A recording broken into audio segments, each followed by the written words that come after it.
you need to get a second passport. That is something that is very much being advocated online and throughout the global mobility industry. However, there are also things which most advisors do not mention. Things about having dual citizenship. We oftentimes do promote get as many passports as possible, get a second one, definitely, a third, a fourth. Yes, but you also have to be able to choose wisely. And there are things also to consider before you become a passport collector and just start stacking them up. There are things most people do not consider while getting a second citizenship, and now it's time to debunk what these things are. So, while there are a number of benefits of having multiple passports, multiple citizenships, however, the reality can oftentimes be also that this is also an added complexity, and it can definitely make your life easier, but it can also make your life a lot harder, from tax issues, legal compliance, banking problems, and also some other obligations that you might end up with and you did not know that it might happen, like being drafted into the military or your children potentially being drafted. So while having multiple passports can be a great advantage and a great asset and brings a lot of optionality, if you do not choose wisely and strategically, it can create a lot of problems for you as well. And if you're new to this channel, welcome. I'm Teodora from the Passport Investor, an international advisory firm that helps high net worth individuals, online entrepreneurs, investors obtain a second citizenship, residency, and set up international business structures. And today we're going to explore the negative sides of having dual citizenship. So this is definitely something that you need to know and look into before acquiring a second citizenship and a second passport. And on that note, if you are currently exploring second citizenships, feel free to book a free strategy session with us in the link below in the description. We can help you understand your options better and guide you towards choosing the program that might benefit you the most. But before that, do watch this video till the end and discover potential negatives of having multiple citizenships if they are not chosen strategically. There are some people that get into dual citizenship like it's collecting some kind of assets. First, they start with one second passport, then there are those who even get a third one, a fourth one, and even those who turn full mode passport collectors and reach even having 7 or 8 passports. However, then the real question that arises is which one actually protects them, which of these passports gives them the most benefits and actually provides diversification. Now, while there is this kind of perception that having multiple citizenships is an asset, well, somewhat that might be true. Well, the major benefit is having optionality. However, an important fact to keep in mind is that citizenship is a legal relationship with a country, which also includes the government of that country. So adding a new citizenship means also adding new obligations, new exposures, and more complexity. And it's not just benefits that come with having a new citizenship. The truth is that more isn't always better. A well-chosen second or third citizenship can be life-changing. For example, if an individual has 3 very different citizenships and passports that unlock access to very different regions and complement each other, that is a very, very strong combination. However, when we come to the option of acquiring a 4th or a 5th citizenship, the question really is how much benefit is that adding to one's lifestyle and future goals. Now, it might be that somebody is acquiring an additional citizenship for some situation-specific reasons, like marriage. So if there is the opportunity to get a 4th citizenship, why not?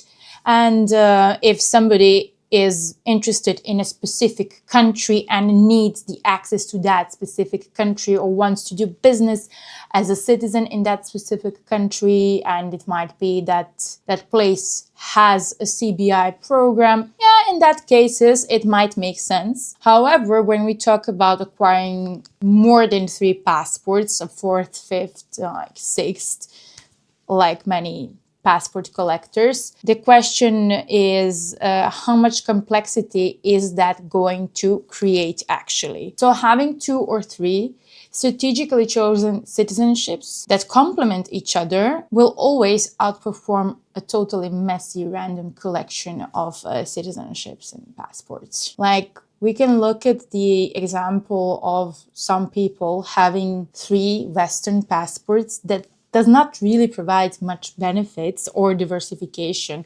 Let's say if somebody is a US citizen, a Canadian citizen, and a UK citizen, okay, you have access to most of the Western world, but if you need access to, let's say, Africa or Asia, certain countries and regions there might not be this kind of benefit. However, if you, let's say, have a US passport, a Latin American passport, and a European one, that is a very strong mix and a totally different story. So one has to look at how to combine your current citizenship or citizenships with an additional one that you're looking at acquiring. Of course, through legal ways. Some of the risks that are associated with adding an additional citizenship to your portfolio, let's call it like that, are in the form of tax exposure, potential military obligations, legal duties. And one important thing to keep in mind is that having an additional citizenship does not come with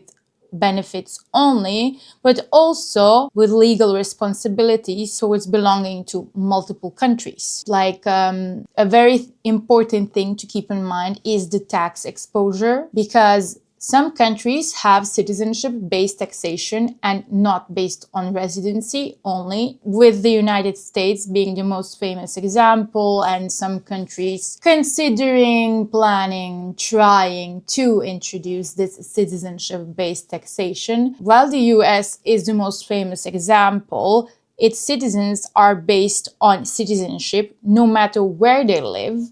They can live outside of the country, all across the world, and still have to pay taxes to their home country. And that is a lifetime obligation. So while you are choosing to add an additional citizenship to your existing one, bear in mind the taxation that might come with it. Then there is the danger of military obligations. Technically, some countries do retain conscription powers over their citizens. So if you plan on adding an additional citizenship, also consider and look into the possibility of being drafted potentially, or your children and other descendants in the future having that possibility, or your children and descendants potentially ending up in such situations in the future. Do you really want such a citizenship, or do you want to avoid having such a citizenship?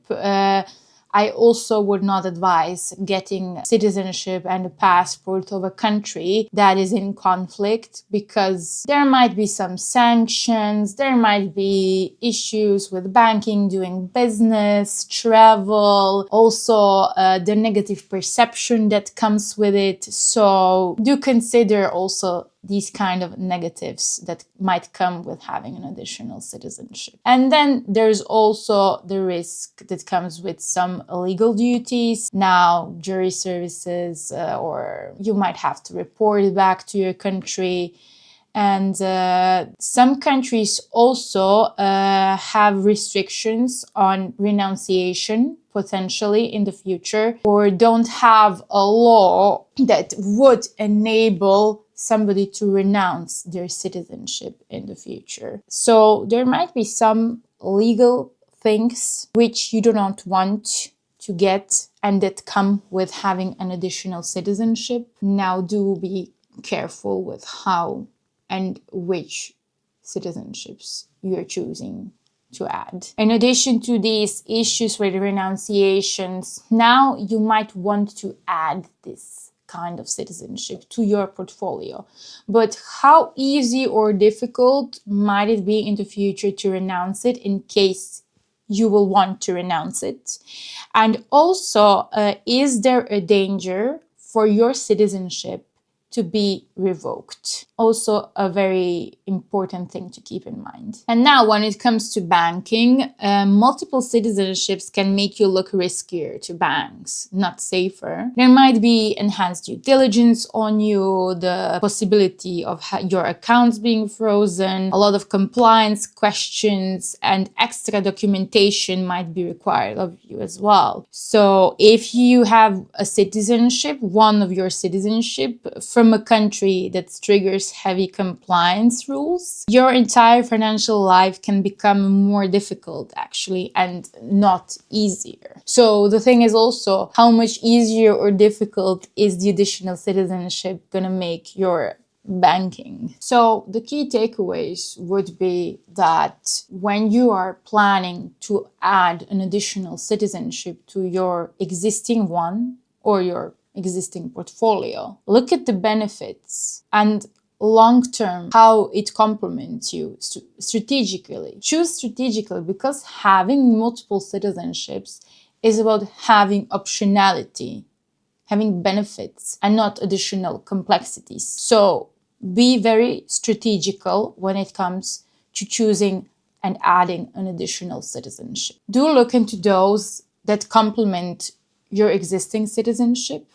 Consider the risks in terms of taxation, the military obligations, and legal duties. Understand how much you will be exposed in terms of taxation, potential banking risks, or the perception of adding that one specific additional citizenship. So all of this is about having flexibility and additional options, not to make your life more difficult. And look at it long term, how it fits your long-term goals, not just now and in 1 year, but in 10 years, 15 years. There might be some citizenship options today which are easily accessible and the passport is not the best. However, in the future, it might increase in terms of its travel power, or the economy of that country will develop further. So there might be an additional opportunity for you if you think long term, or if you're considering a citizenship that might come with some potential risks in the future. So always keep in mind your long-term goals and how adding an additional citizenship will benefit you. A well-planned citizenship portfolio or passport portfolio will always outperform some random choices just because they were available. So look at it long-term and look at it strategically and how it benefits you. So the truth about dual citizenship and having multiple citizenships is that it can be incredibly powerful when done strategically and also incredibly messy if not done right and if you just go with emotions into it and not consider the positives and negatives. So if you are considering a second or third citizenship, ask yourself the question, how is this benefiting you? How is this making your life simpler, easier? What options you're getting? What opportunities is that adding to your life? And compare with the negatives that might come with it. And if you need help in looking at this properly and strategically, feel free to book a strategy session with us in the link below and look at more content on our channel. It might help you in making an informed decision as well.